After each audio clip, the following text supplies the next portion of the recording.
And get going. I don't think we're waiting on anything.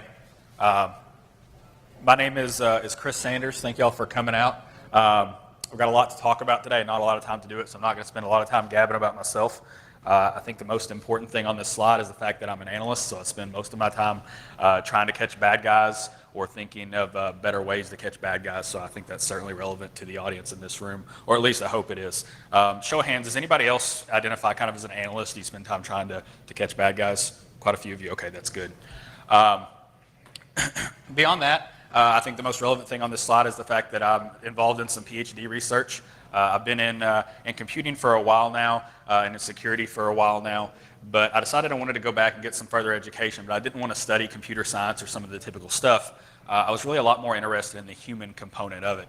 Computers, to me, can get a little boring. If you get the right people in the room, you can figure out everything that's going on for the most part. But with humans, generally the most or the least understood thing that exists in the world, right? So there's a lot more opportunity for phenomena there and additional research, and that was of interest to me. So that said, I went back and I started work on a PhD in cognitive psychology and applying that to the investigation process. And that's a little bit of what I'm going to talk about today, are some of the things I've discovered, how I frame some things, and some of the research I've already conducted, along with the methods I've used to do that and some of the results. So I think that speaks to kind of the core of this conference, is the whole science of everything. Now I want to frame things through this concept of cognitive crisis, and I want to do that through the idea of medicine. Right, so I want you to think in the medical field, and right now the medical field is pretty successful. There are a lot of problems with medicine in general. Most of those are related to financial side and of course insurance and things like that. But medical research is in a good place, and it's probably in a better place than it's ever been. But it didn't used to always be that way, right? And I want you to think about medicine as it existed 150 years ago, and it was really in this state of cognitive crisis. And I think you can identify a cognitive crisis with three particular points. One of those is the demand for expertise greatly outweighs supply. So 150 years ago, not every town had a doctor. You might have to travel for a couple days to get to one of those places. There's a good chance you could die along the way. You could die of dysentery on the Oregon Trail on the way to your doctor, so to speak. And even the towns that had doctors, that doctor was also your dentist, and he was your vet, and he also fixed your furnace on occasion, right? So not the best scenario. Beyond that, most of the information that existed cannot be trusted or validated. There wasn't really a formal system for educating or training doctors. There wasn't a formal system for documenting knowledge and sharing that. That's why people used to, when they had a stomach ulcer, would drink milk to make it better. And we found out not that long ago, actually, that actually complicates things and hurts things and makes it worse. Right? So we have this system now where that's a lot better. And number three is a symptom of a cognitive crisis is there's an inability to mobilize and tackle big systemic issues. That's when we had plagues and a third of Europe getting wiped out by various diseases and no ability to curtail that too effectively, whereas now we're getting a lot better than that. So I frame that in terms of security operations, and I can talk about why I think we're also in this state of cognitive crisis, but I think it's best said by those who are outside of our field. And I ran across a study that was conducted by some researchers at Kansas State University. They're actually anthropologists, and they did an ethnographic research study. Ethnography, if you don't know, is basically the study of culture within a group. So God help these poor anthropologists. They took them and put them in a security operations center in a working organization and had them spend time with security folks learning what they do and how they do it. Pretty neat. The study's out there. I've got it linked. You can go look at it, and I recommend you do. It's a pretty good read. But I want to highlight a couple quotes that I think are relevant. Number one is that an analyst's job is highly dynamic and requires dealing with constantly evolving threats. Doing the job is more art than science. Well, that's awful convenient for the name of this conference. Ad hoc on-the-job training for new analysts is the norm, right? And if you've ever been in a security operations center, that probably makes sense to you. You walk in on your first day, you don't have a lot of experience. They tell you, okay, our training program is go sit over here with Cletus. Cletus is our best analyst, and watch him do what he does, and you can learn from him, and that's your training program, right? We've all been there. So that's on one side. The next quote is that the profession of security is so nascent that the how-tos have not been fully realized, even by the people who have the knowledge. The process required to connect the dots is unclear even to the analyst. Wait a minute, though. On one hand, you're saying, go sit with Cletus because he really knows what he's doing. But on the other hand, you're saying, well, he doesn't actually know what he's doing. He can do the job, but he's not really good at articulating why that is. right? And I think that is pretty descriptive of security in general, not just on the defensive side, but really all around. There's this general lack of understanding of how we do what we do, how we connect the dots. I often feel like I'm pretty good at catching bad guys, giving an alert and running it to ground, but not very good at telling people exactly how I did that. And I think a lot of us can probably relate to that. I'm seeing a lot of nodding heads, so I think that means so. So if you look back at these symptoms of cognitive crisis, these certainly apply to security as well, right? I think that's why a lot of us are here. Demand for expertise. If you're trying to hire skilled security professionals right now, then you're really feeling this. You can't find them. And when you can find them, you got to pay them an arm and a leg. Skilled security expertise has now been priced to the point where small and medium-sized businesses, the ones who really need it, can't afford it. And that's a shame, because when you consider that most businesses are small businesses, and they're often connected to bigger businesses, that causes problems for everyone and hurts the economy in some pretty real and measurable ways. Most information cannot be trusted or validated in security because all the best information exists on blogs, right? And that's a good thing in some ways, but in a lot of ways it's hurting us because there's no barrier to entry there. There's no peer review in a lot of cases. Even sometimes when information is good and valuable, nobody's going through years after and pruning that. So when you're doing your searches, you're looking for how to solve a problem or how to implement something, you're finding 5-year-old information that's no longer valid and is going to get you into trouble. So that's unfortunate. And of course, if you want to talk about the inability to mobilize and tackle big systemic issues, look no further than ransomware, right? That's kind of the topic du jour right now. There's enough money flowing through ransomware infrastructure and operators right now that it probably exceeds the GDP of a few small countries. And that's going to probably continue to get worse before it gets better. You can look at the recent MongoDB and various database providers there, the ransom going on there. So it's going to keep getting worse. And quite honestly, we've done a very poor job as an industry trying to tackle that or even make a dent in it. So I do believe we're in this cognitive crisis related to these 3 points. Now, if we want to get out of the cognitive crisis, and the reason I mentioned medicine earlier is because they did it. They did it very successfully. That's when we have medical school now. That's when we have residency now. We have this whole mentor-apprentice thing that goes on there and is very well structured. And medicine is a lot better off for it. I'm not saying the answers for medicine are the same answers for us, but learning how they got out of that and the process they use, I think is very important. Now, I break it down into 3 points here. I think the way medicine generally did this is understanding the processes used to draw conclusions. Once you do that, developing repeatable methods and techniques, speaking to the introduction to the conference earlier, and then building and advocating training that teaches practitioners how to think and how to approach those things.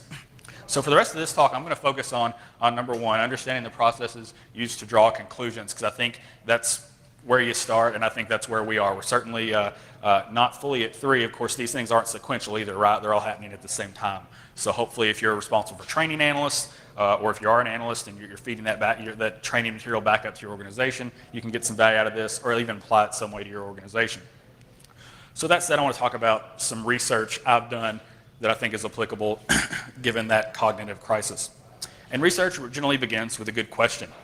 And the question I had is, going back to our friend Cletus, who's the expert, if we've got Cletus on one side and Billy Bob on the other side, one's an expert, one's a novice, what is the thing that separates them? And you might say, well, Chris, that's easy, it's experience. But what does that mean? What does it mean to gain experience? When you gain experience, how do you quantify that? What are the things you're gathering? It would be very easy to say, okay, it's knowing how to use tools, and that's probably a small part of it, but I would argue that's the smallest part of it. As most of us know, once you learn how to investigate an IDS alert, it doesn't ultimately matter the tool so much. You spend a little time learning. You spend a little time learning a SIM or what have you. But once you understand the core concepts, you kind of get it and move on. So what are those core concepts? So that's the question I asked. And I did a study. I did kind of a call for investigators, both novice and expert. And I said, okay, come to me and I'm going to interview you. And I want you to tell me about a case you worked. Some cases, it was multiple cases for some people, but at least tell me about one case you worked. What was the input? What were the steps you took? And what was the conclusion you got to? Right? And the conclusion is this bad? Is it not bad? How bad was it? What should I do about it? So these encompassed a lot of things. They encompass network security monitoring type investigations, incident response, a little bit of malware analysis too, because that's still an investigation. And I took about 30 of these case studies, recorded it, did some interviews with people, and then I played those back and I did a key phrase mapping exercise. So that's basically where you identify things that map to certain constructs that you're looking to measure, right? And I did that based upon something called dual process theory. And without going too far into this, Dual process theory essentially states that the human brain it thinks in two different streams, or two interconnected but different streams. One of those is intuition, which is your fast, automatic thinking. So when I tell you to multiply or to add 10 plus 10, you can do that immediately without thinking about it for the most part, and that's intuitive thinking. Now, if I ask you to, multiply 37 times 42, that's going to require a little bit more, right? Most of us probably couldn't even do that. Or, well, I don't want to judge you people. I know I couldn't do it. But if I tell you to do something that requires a little bit more deliberate thought, more attentive thought, that's reflective thinking. You're actually having to apply specific focus to that type of thinking. And there are a couple keywords and a couple different processes associated with each of those things. And you'll see I have intuition there on the left, reflection on the right, and in the middle I have metacognition. Has anybody heard the term metacognition before? Blank stares. So metacognition is basically a fancy way to say thinking about thinking. It's regulating your thoughts, understanding your thought process, all that. There's been a lot of scientific studies out there that prove in fields like medicine that if you are more metacognitively aware, if you're more aware of how you think, you're going to be a higher performer. So it stands to reason it might be effective for us too. So metacognition kind of sits not necessarily between intuition and reflection as it's represented right here, but as a concept underlying both of those. So I did these interviews and mapped the things people said to these different structures to kind of get a sense of what the differences between these novices and experts were. So do y'all want to see the results of that?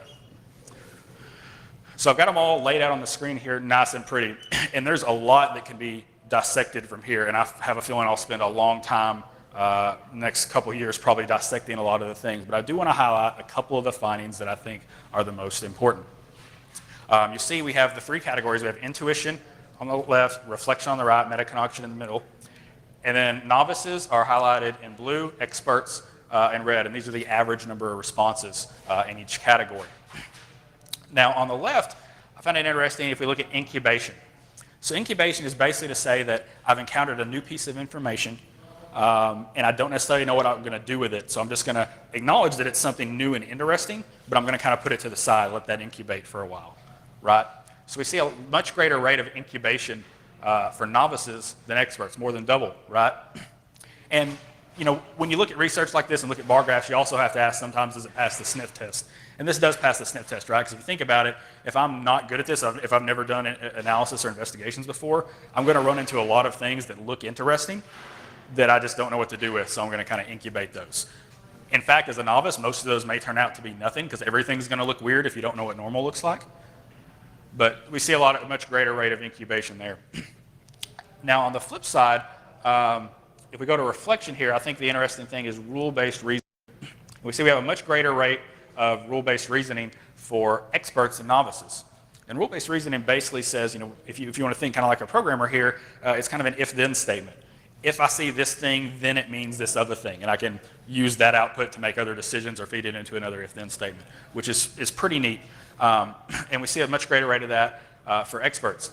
Now, that also kind of passes the sniff test too, right? If I'm an expert and I've been doing this for a while, then I probably have a much greater library of these if-then statements, of these rules or these heuristics that allow me to make decisions, right? So that's pretty cool. And I would also say, and it doesn't show here, but there's to some degree a relationship between incubation and rule-based reasoning, because given an expert and a novice with the same input, if you can either, if you don't know what it is and don't have one of those rules, you incubate it. If you do know what it is and you have a rule or heuristic to process that, then you have a sense of, okay, here's what I can do with that, and you're not incubating it, you're applying rule-based reasoning, right? So that makes sense. There's kind of a relationship there, which I think is really neat. Now, the other thing I think is interesting here is if we look at this metacognition section, is that in general, experts tend to rely on metacognition a lot more. At least they have an ability to be metacognitively aware much, much more. Which shouldn't be, I guess, a big surprise, right? If you're better at this, that means you're probably doing things like evaluation, goal setting, and making plans because you have a better sense of what you're looking at, what are the inputs, what are the outputs, what are the different rules I'm applying. And speaking earlier to the study I mentioned where with medical professionals, those who are more metacognitively aware perform better, it stands as a reason here that, of course, experts are going to perform better, so they're more metacognitively aware. So it kind of goes both ways. Now, from a training perspective, I think this is neat because, especially in terms of metacognition, because you can actually train people to become more metacognitively aware, right? It's getting away from teaching about tools and getting more towards teaching people how to think and what is metacognition, what does that mean, how do you set specific goals, what does the investigation process look like holistically instead of kind of microscopically focus on specific things, right? Like it's important to know what packet capture data is, but it's a lot more important to know when you should use it and how to use it, right? And I think that gets lost a lot of ways. But that's all related to metacognition and how we can make people more metacognitively aware. So again, there's a whole lot that can be dissected from this slide. We don't have a lot of time, so I'm just going to hit those few things. Now, the next question I asked was really related to the flow of the investigation and analyzing and understanding that. So I want to understand basically the processes people use to get from A to Z. So we use the phrase connect the dots a lot, right? What does it mean when I say connect the dots? I go a little deeper there. Now, the problem with this is that investigating the investigation, so to speak, is pretty hard. Now, investigations are at the center of everything we do, whether you're a malware analyst or you work in a SOC, you're an incident responder, you're doing some form of investigation where you have that input, you pull and review a bunch of evidence, and you come to a conclusion, right? But it's also very hard to study because it's a lot less about technology and more about humans, right? Humans are complex, and for that matter, when we all have different tool sets, it introduces a lot of variables. And variables in some way are kind of the enemy of good science, because if you have too many variables, then you can't control those variables, and it creates an ability where you can't measure anything effectively. And that's exactly what I'm trying to do, is measure things effectively. So how do we do that? And that was a challenge I fought with for a really long time. And eventually, I realized that the best answer I could come up with was to follow the data. If you've been in multiple SOCs, you may have used multiple IDSs, you may have used multiple SIMs, you may have built your own SIM, you may have bought a SIM, you may have PCAP, you may have bro data, you may have flow data, you may have all of those things. It's very different. But regardless of what tool set you have, most of the data, although it can be represented in different ways, most of us are used to at least some common representations of data. Flow records, when they're presented in raw text outside of a tool, all look the same. Packet captures, when they're presented as raw text outside of a tool, mostly all look the same. DNS records, so on and so forth. All the different types of evidence we use to investigate when badness has occurred. So I took that information and I built basically a simulator. In the simulator, you see it on the screen here, at the top we have an IDS alert, and then we have a part that you can navigate through where it says, okay, here are the different data sources you have available, and you have to ask it questions to get the answers you want. We have this cheat thing we can do in investigations where you can just say, show me all the data, but if you're on a network of any size, we know that doesn't really work practically. So you have to ask it the right question to get the data you want, and of course, as you're doing this, we're logging and recording what you're doing. So we come up with these complex investigation scenarios and say, work through this, and we review the results. Results often look something like this. We do some reporting here where we're looking at the time. This is just an example, so most of these are taking a lot longer than 3 minutes, usually in the 15 minute to an hour range for most of these. And then there's a skill level, and we do some comparisons. But here you can see a user started at a place, they looked at a live process list for a host, looked at the host file system for a certain file, looked at open source intelligence, so on and so forth. So this allows me, as the guy who's trying to understand the investigative process, to present a scenario to a large group of people and then systematically tweak certain variables within that scenario and measure the differences that are happening, which if you're a nerd like me, that's a pretty darn exciting thing. So basically for the rest of this presentation, I'm just going to go through some of the results of the things we found. I've got a lot of things, and there are a lot of things in the slide. I'm not going to be able to get through them, but the slides will be available. So even the things I'm not going to get through, you can look at on your own. So the first question I ask is, what does an analyst look at first? Because it seems to the reason that matters, right? So an analyst, if there's something they're looking at first, that's the thing they're probably saying is going to be the fastest way to come up with a result and determine if something bad actually happened. So what I observed was this. Packet capture data was looked at first above anything else, right? And these were, I don't have it shown here, these were data sets where there were a lot of different things available. A lot of host data, a lot of network data, probably over a dozen different types of data. PCAP was first, and you see there are only actually 3 things that were looked at first. And that's to be expected. The flow of the investigation was such that it made sense to look at one of these 3 things probably first. So nothing groundbreaking here, right? This tells us that analysts kind of prefer a higher context data source, even if other data sets are available, and even if the lower context data sources can lead to a resolution. I can tell you that with this investigation scenario, you didn't actually have to look at packet capture data to solve it. It was not necessary at all, but still people chose to start there first. Makes sense, it's a higher context data source. So that's not that's not going to wow you, that's not an amazing finding. But I did ask this question, which I thought was pretty neat. Did the first move affect analysis speed, right? As investigators, we want to be able to be accurate and we want to be able to be fast, right? In most of our organizations, security is overhead, so the faster we can do it, the better. And the results on this one kind of surprised me. This is the average time to close for these analysts. This is in minutes. Those who started with packet capture were much slower at coming to a resolution about what was happening, right? And that was pretty interesting.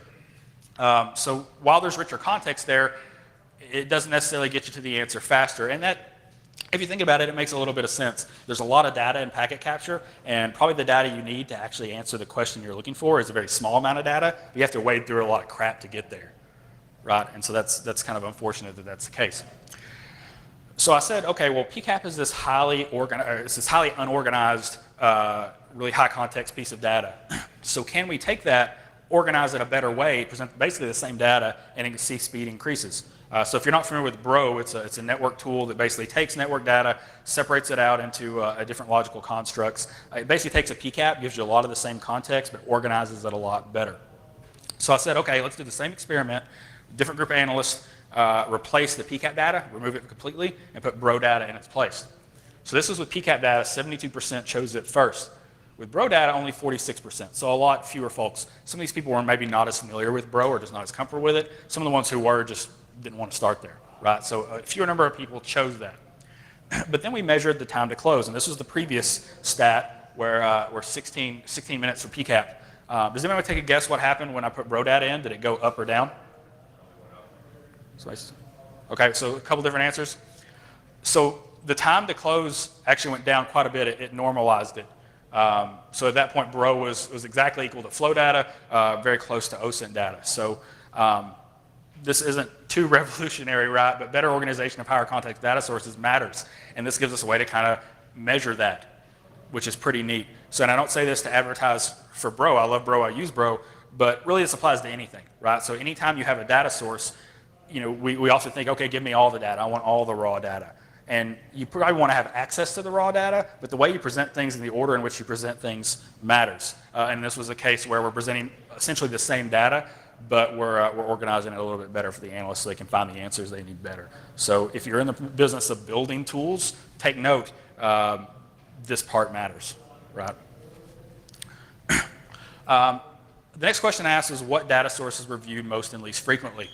And this pretty straightforward. You might expect PCAP was first, right? It was the first thing looked at. Nearly everyone looked at PCAP data. Nearly everyone looked at open source intelligence data. A lot of people looked at flow data. Also tracked revisits here. So what data sources had the most revisits from people? So that means they looked at it once, came back and looked at it again. Overwhelmingly, that was PCAP. Again, higher context data source with a lot to see.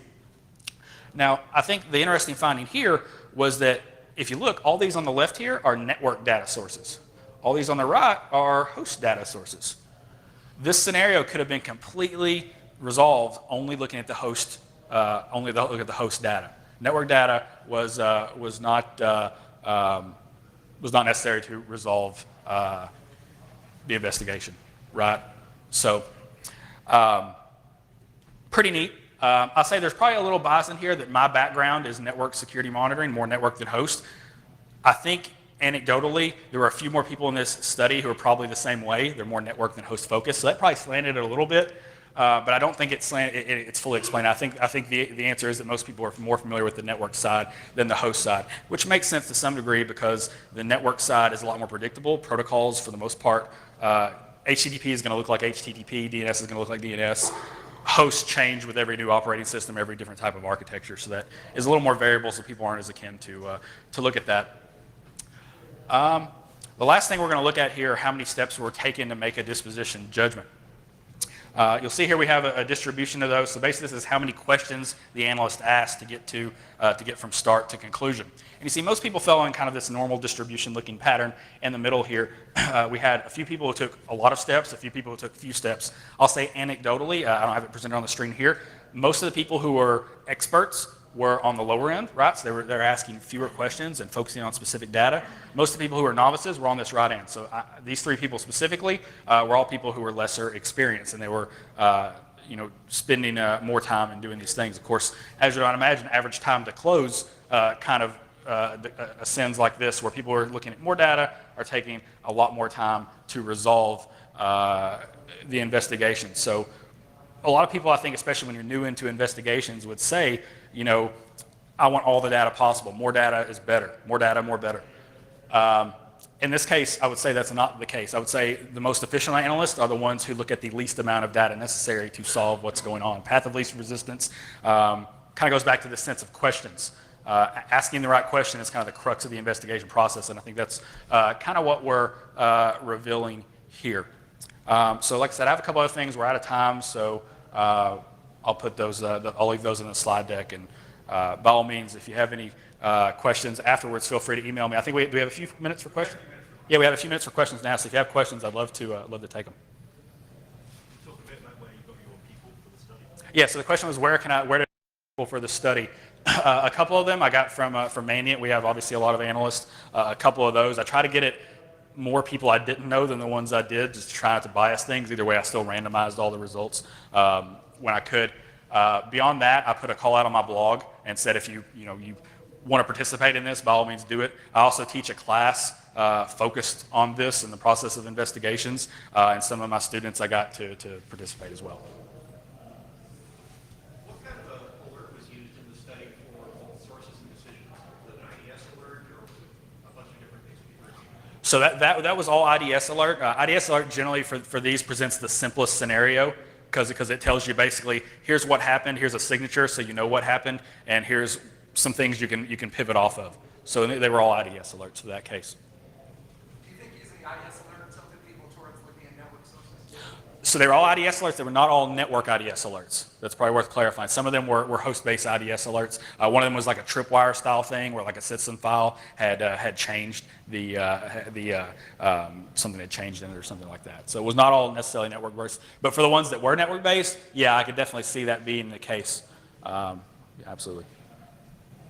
Any other questions? Just talk real quick about the imagination part of the difference between the novice and expert. There was a really pronounced difference between use of imagination. There is. I'm not quite prepared to talk about that yet because I haven't quite unpacked those findings as far as imagination yet. So I don't want to speak to that without being knowledgeable enough about it yet. So one other question about the earlier step, metacognition versus some of the other thought processes for experts. It seemed that rule-based following or having an algorithmic way of approaching things was very highly important with experts, but so was an imaginative approach or predictive exception. It seems kind of contradictory. Was that something that just mapped to different people, or was that something that was consistent across the entire population? It was pretty consistent, and I don't quite have an answer for that one yet. It's not one of the ones I've unpacked yet. Like I said, I think that particular slide is one, and the data associated with it is one I'm going to be spending probably it's going to be a big part of the dissertation, so it's probably going to be a couple of years before I've fully understood all that. And it's ongoing as well, right? So I had about a little over 30 folks in that. I'd like to have closer to about 100 by the time I'm done, so I present it with that caveat.